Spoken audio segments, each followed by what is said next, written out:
Don't let the judgments of other people affect you.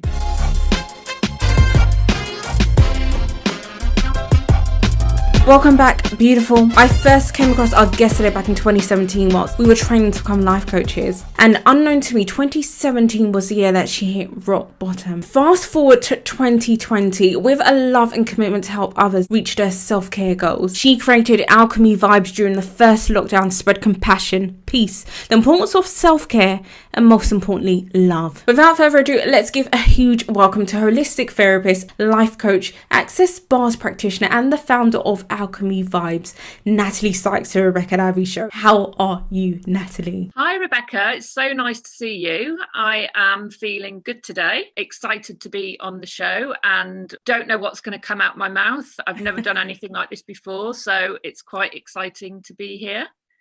Well, it's awesome to have you here, Nat. This is like the first time I've actually had someone had a deep connection with. We met initially, it was the mole, it was a transformational like coaching. That's when we became certified life coaches.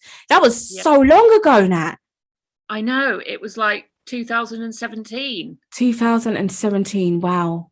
Wow. It was a life-changing experience because they paired loads of people. We were pairs.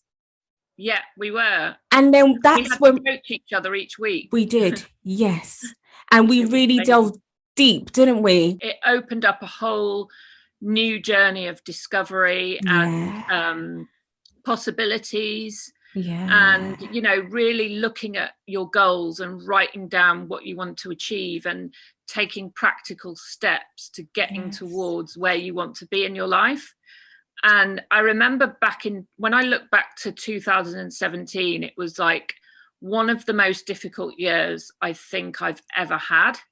Because I had a really bad mental health breakdown at the beginning of 2017 and was kind of in and out of psychiatric units. And was that during us being at Mo that was happening? You were in and out of the psychiatric unit?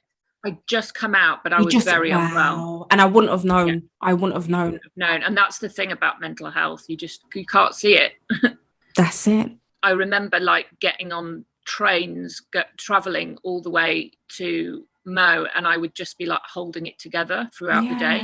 Yeah. And then I remember it was an amazing experience because I was around people, and being around you at that time was amazing because you were so kind, and so were other people. And it was like a very, very dark period of my life. I'm surprised to hear all that because, as I said before, I would have never known. But what did you tell yourself? Like, how did you? Because it was 3 days, but you managed to. You came every single day, and you were early. What did you tell yourself whilst you were going through things personally? I knew that I had to get myself out of how I was feeling. So I was feeling really suicidal. Like every day I was waking up feeling suicidal because I had reduced my mental health medication and it was having like massive physiological consequences on my body, my brain, my ability to function. I remember like being so thin-skinned, it felt like all my nerves were exposed. And I felt like these horrific, like almost bordering on psychosis, but just about staying in reality. And I remember like not sleeping at that time. I wasn't sleeping at all. And I was so tormented and hyper vigilant, anxious, manic, very manic. And I remember, I think it was actually that manic part of me that got me there each day, that kind of couldn't sit with myself in my body like for a second, and I would just like, okay, what to do? Get up, go out, be around people. And I knew that I was going through something really dark for a reason. I knew that my purpose was to get through that and to come out the other side of it in order to be there for other people. I'm a Nichiren Buddhist, so Nichiren Buddhism speaks a lot about going through hell and coming out the other side to then inspire other people to do the same. And that's kind of like what I had in the back of my mind when I was getting up each day and going to life coaching. That's amazing. So the back of your mind, you always knew, something always told you that experiencing this to be of service for others, you know, especially being spiritual as well. You just know you'll have that inkling. And like a fundamental desire to live. Despite the fact that at that time I didn't want to live. I used to use drugs to get through it. That was a great thing that worked for me for many years. And which drugs did you use? So, well, it started off like smoking weed when I was young and drinking a lot. I always had like a very addictive personality from the get-go. Like sugar when I was young was a thing. And then started smoking weed, then it turned to alcohol. And then I was always attracted to really dark, seedy situations and people. Then basically I ended up on heroin and crack cocaine, and that took my life for like quite a few years. There were so many rock bottoms in that because it's such a violent like lifestyle as well. There's some horrible people when you're doing that, and it's like the consequences for me became really bad. And to cut a long story short, I woke up one morning and my boyfriend was basically dying in front of me.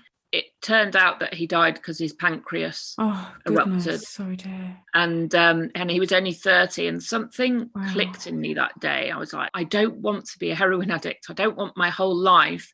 I don't want to get to 50 and still be a heroin addict, because you know, for years my days were waking up in the morning, feeling ill, withdrawing from heroin, getting out the house, trying to get money, going to get the drugs, coming back, using the drugs, and doing the same thing the next day. And that went on for so many years, and it just got so dark. But there was part of me that always knew, I'm better than this. I'm better than this. I know that I don't have to carry on doing this. I'm better than this. And luckily I had, you know, a really supportive family that I could ring up and say, I want help now. And I did that. I phoned up my family. I asked them for help, and I ended up going to a rehab in South Africa. And I stayed there for a year. That was required for me at that time. I needed to be removed from my environment and the horrible people I was surrounding myself with at that time, to be put in a new environment with safe people, with people that wanted the best for me, and people who really wanted me to be clean and sober. That's when I started my journey of recovery from addiction. So taking us back prior to taking the drugs, what was your childhood like? What was like family life like? And what led you up to taking the drugs? I look back on my childhood and I've got amazing memories. I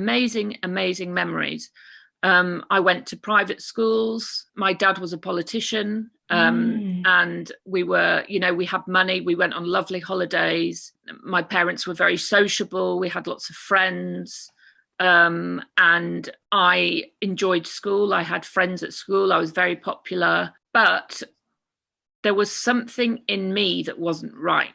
I remember just always feeling very out of place, very sensitive, very thin-skinned, lots and lots of self-loathing from a very young age. I remember like when I was like 8, I would look in the mirror and cry because I hated my body so much and I felt so disgusting from a very young age. And my sister was born when I was 8.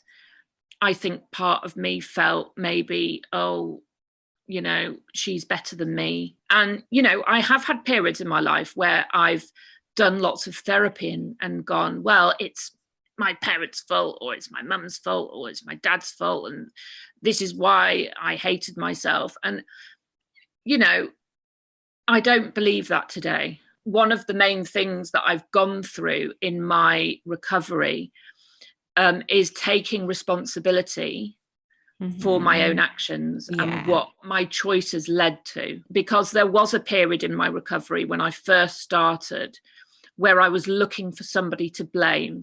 To say, well, it's because this, that, and the other.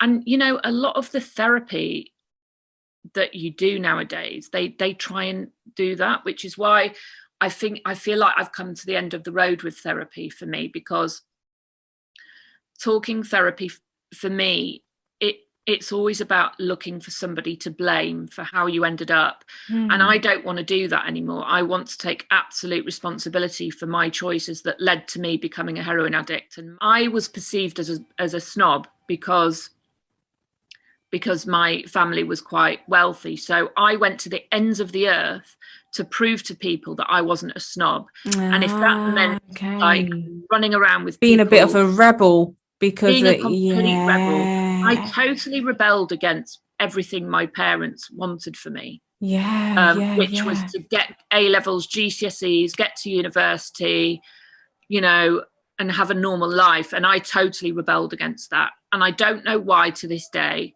I did that. I still can't answer the fact why. What I can look back on is looking back and having compassion of myself a little bit. I was a lost person. I had no self-esteem, and I just wanted to be loved, and I wanted to be liked. And unfortunately, I ended up meeting a guy when I was very young. I was like 14, and he was like a really bad influence. Like, he's like the ultimate person that you wouldn't want to take home to your parents. And the worse he treated me, the more obsessed I became with him. It was like an addiction. Like, I was totally obsessed with him, and I wanted him to love me, and I wanted him to like me. And he was, you know, a drug addict. And I ended up thinking, well, if I can't beat him, I'll join him, because I don't want to lose this relationship. So I'm going to become a heroin addict with him.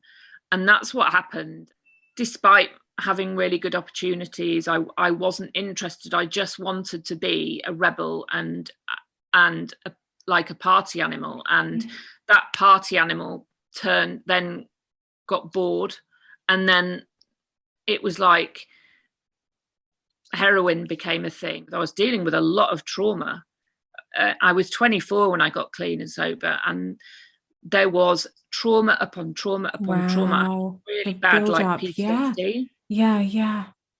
And so that shaped who I became, and that shaped my mental health. And, you know, the depression and the despair that I had to go through, because also when you're using drugs to numb your pain, you stop growing as a person. So you stop growing emotionally, physically, spiritually. So when I got clean and sober at 24, I was probably like a 14-year-old. My parents tried everything to help me. You know, they sent me away to Australia to do a gap year. My dad, I remember my poor dad once phoning me and telling me that if I went to university, he would pay me to go. Oh, wow.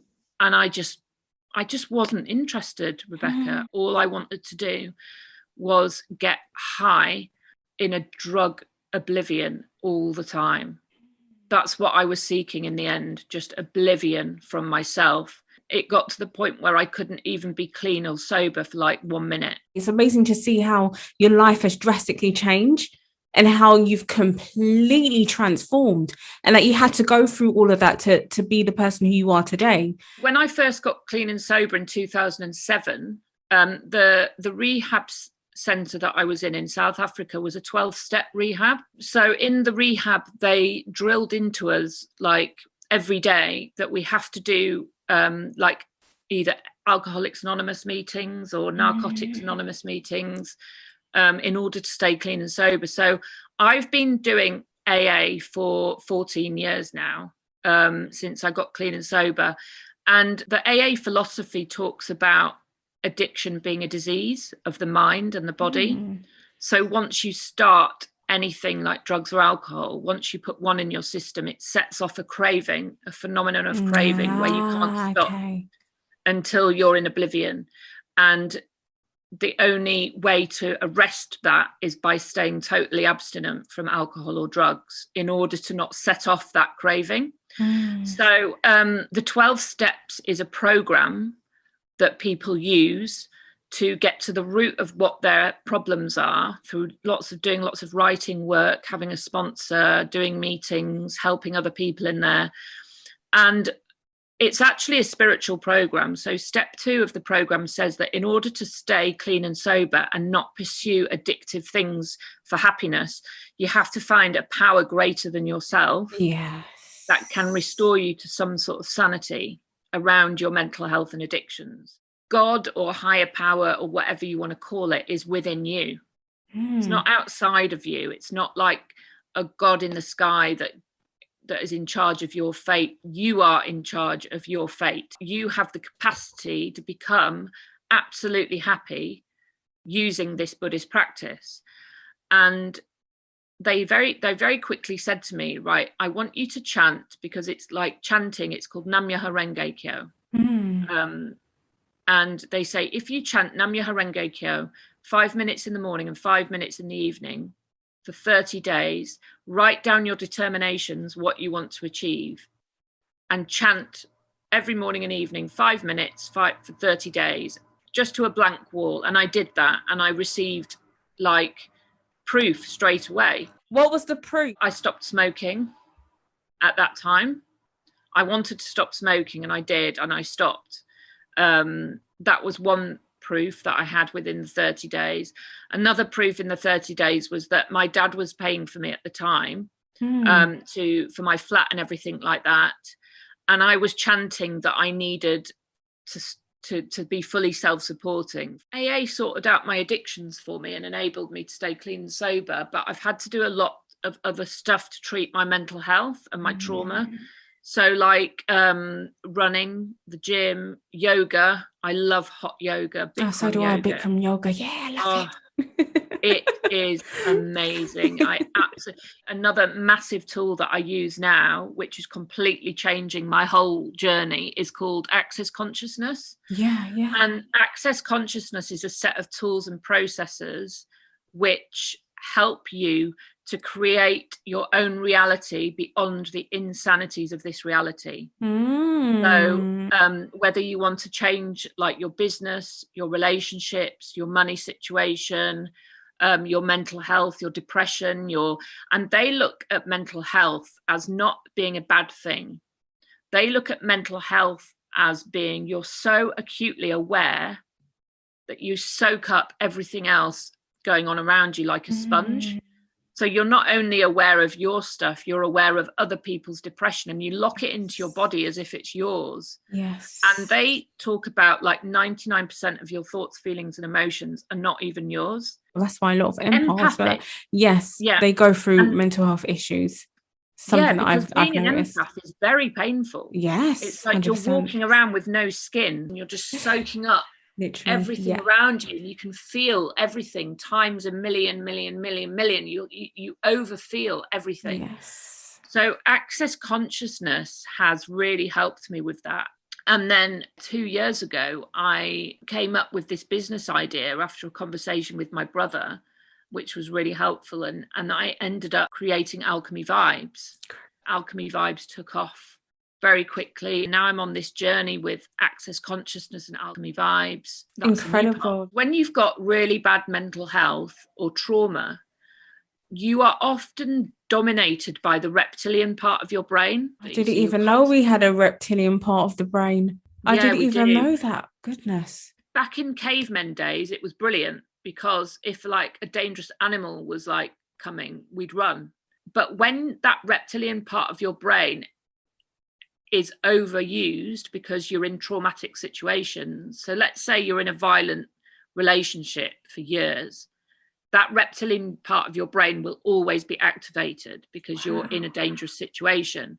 And when you come out of that trauma, your reptilian part of the brain is still dominating everything, because that's what it's used to. It's used to you. So a lot of people with mental health and trauma often function in the reptilian part of the brain, and that cortisol and adrenaline, the chemicals running around your body, is what's dominating you. So you're constantly anxious and overwhelmed and frightened or terrorized, however you're feeling, depressed. And so I became really interested in like tools to calm down the nervous system, to help you stop operating from that part of the brain. So I started becoming really interested in like essential oils and how smell can calm the nervous system. Love them. And incense and sage, and working with like angel cards and getting messages from angel cards, and nature, and things that you can put in your home to create like a sacred safe space. So So like my important. flat is full of things like Himalayan salt lamps, candles, crystals, aromatherapy oils, little statues of Buddhas, because it all calms down my nervous system. So at night time, when I'm wanting to switch off, I can turn the lights off, put the Himalayan salt lamps on, put a couple of candles, and it just calms down the nervous system. So it keeps you grounded. It like keeps you in flow. It keeps you balanced. Yes, absolutely.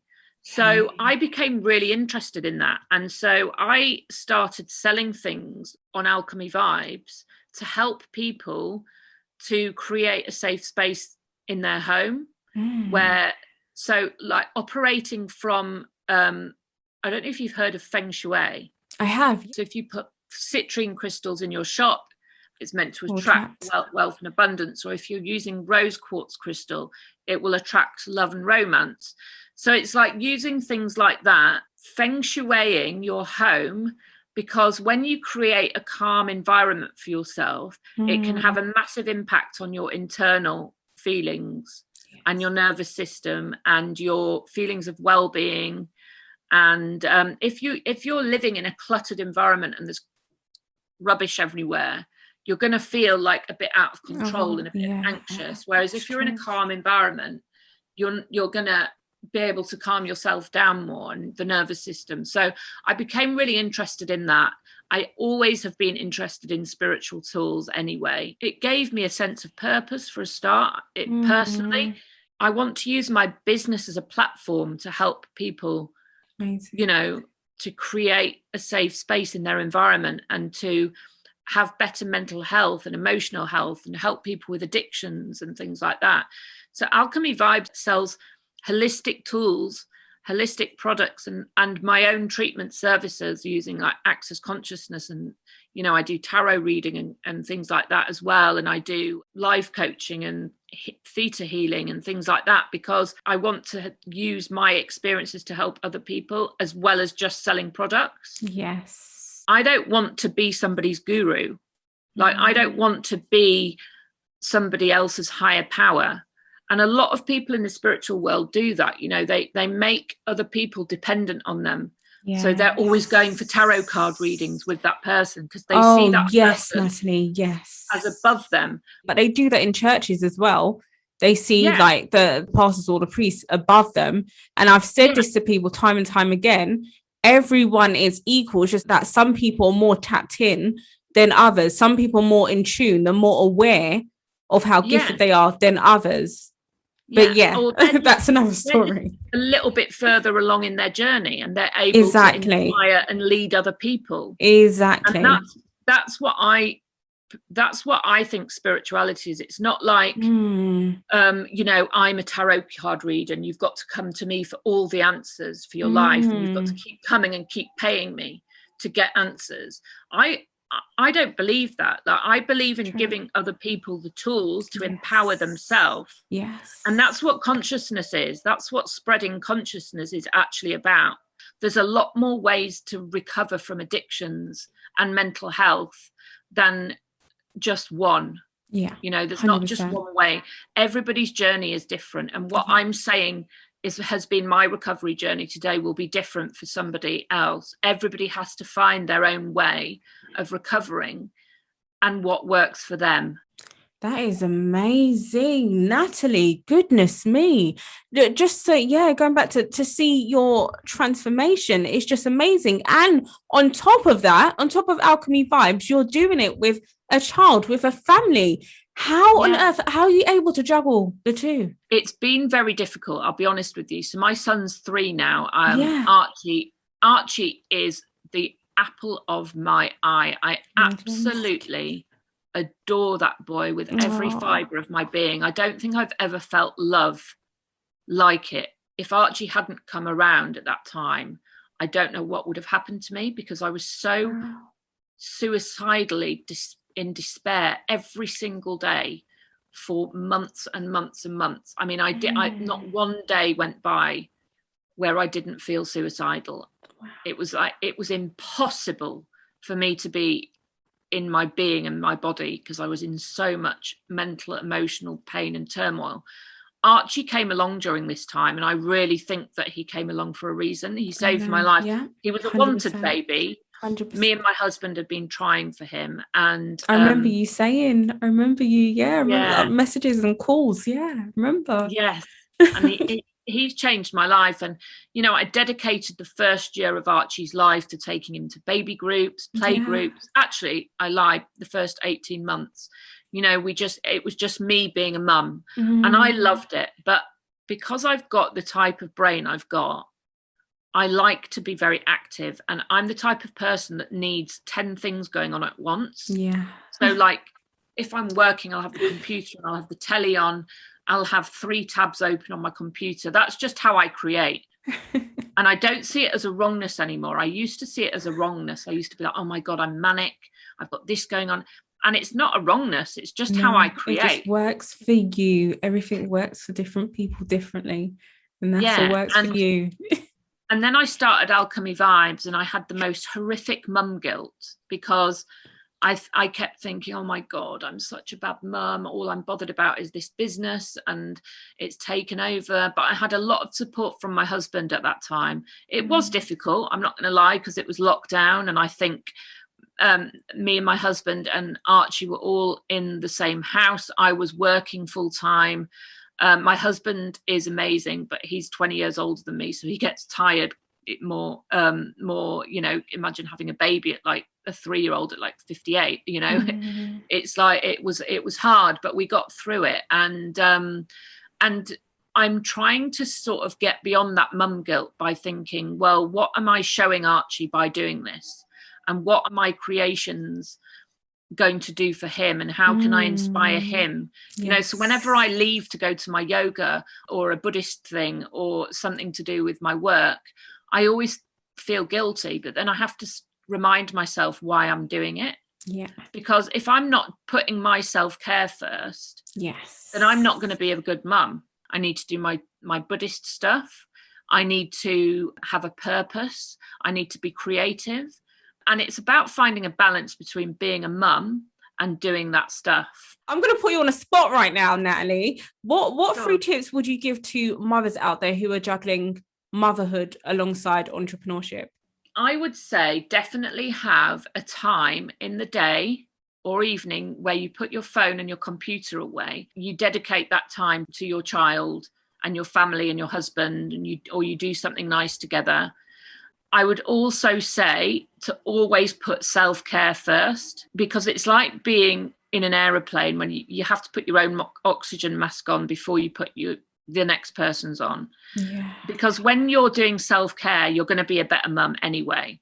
So don't listen to the mum guilt that says, oh, you need to get up and spend hours with your child doing this, this, and this. And then you need to spend hours on the computer working for this, this, and this. And then you'll finish at 11 o'clock at night and everybody will be in bed, because you'll just exhaust yourself. I did that for ages. Like, I was juggling Archie and I felt guilty because I was on my computer all day and I wasn't engaging with him as much as I wanted to. And then I thought, oh God, this isn't working. What else is possible here? That's something I always ask. What else is possible, and how does it get better than this?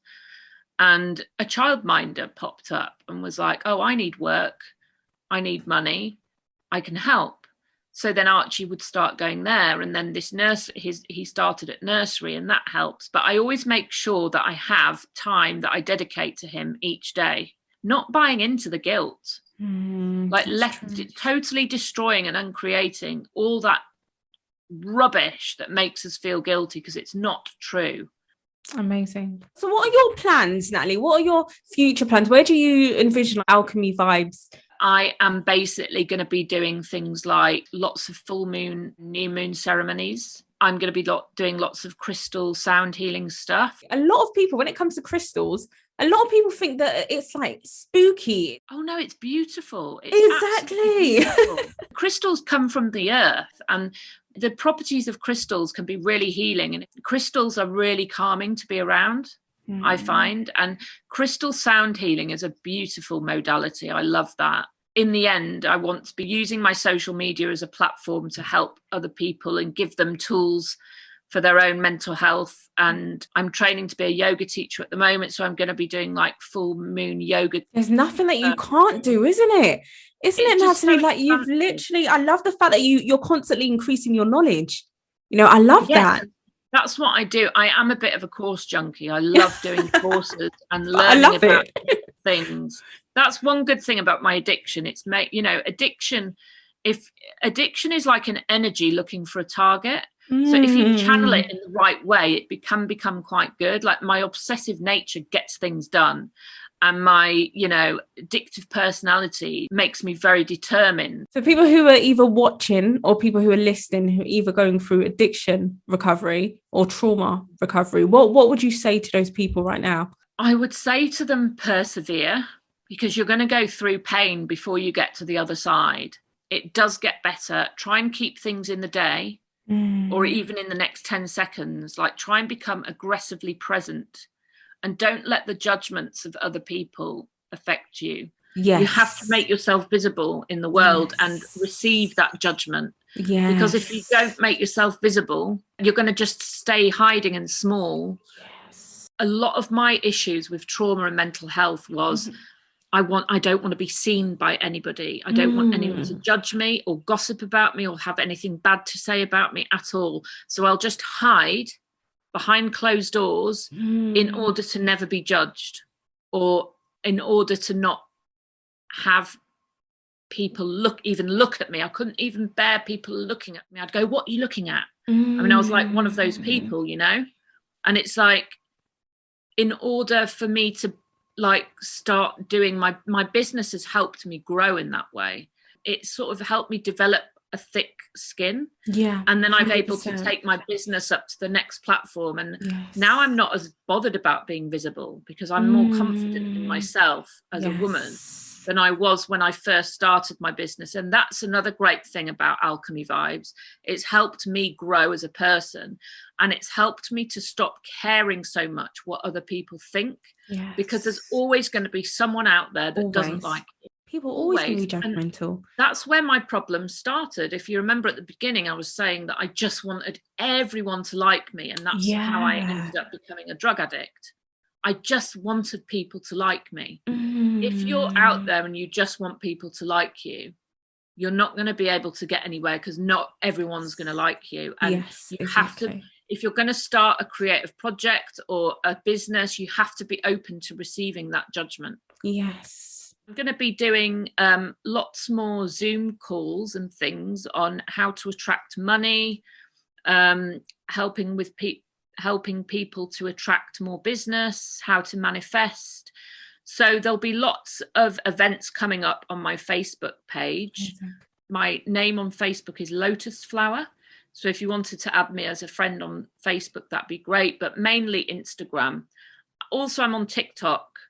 My handle on TikTok is also Alchemy Vibes 11. So if you want to see things on there, and I'm always posting products that I'm selling on there and things, so you can have a look and see if anything interests you, because I sell everything from like bohemian decor to celestial decor, ritual boxes, neon signs, crystals, jewelry, candles, aromatherapy stuff, like anything holistic I sell. So amazing. Thank you, Natalie. I must say, oh my gosh, to see your transformation over the years and from when we last saw each other at Mo, it's amazing. It's so beautiful to see. It's so beautiful to see that, oh, Archie, and oh God, I feel like oh goodness.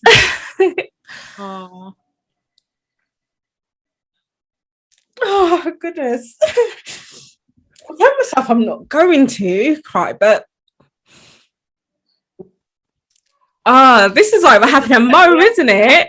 Oh, I love you, darling. I love you too. Seriously, I love you so much. And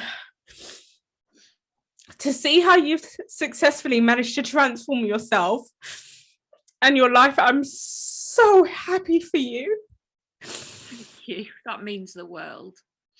And I know that you've got an amazing future. You've got so much to look forward to. And I'm excited to see it. Oh no, not even hope so. You have. Trust me, you have. Told myself I'm not going to cry. Don't forget, you could keep up to date with Natalie Sykes and Alchemy Vibes at alchemyvibes.co.uk. I repeat, that's alchemyvibes.co.uk. You could also find them on Instagram. That is alchemyvibes11. Continue being awesome. Continue striving for your greater self. Thanks for watching. Keep smiling, keep shining, and most importantly, have a beautiful day. Told myself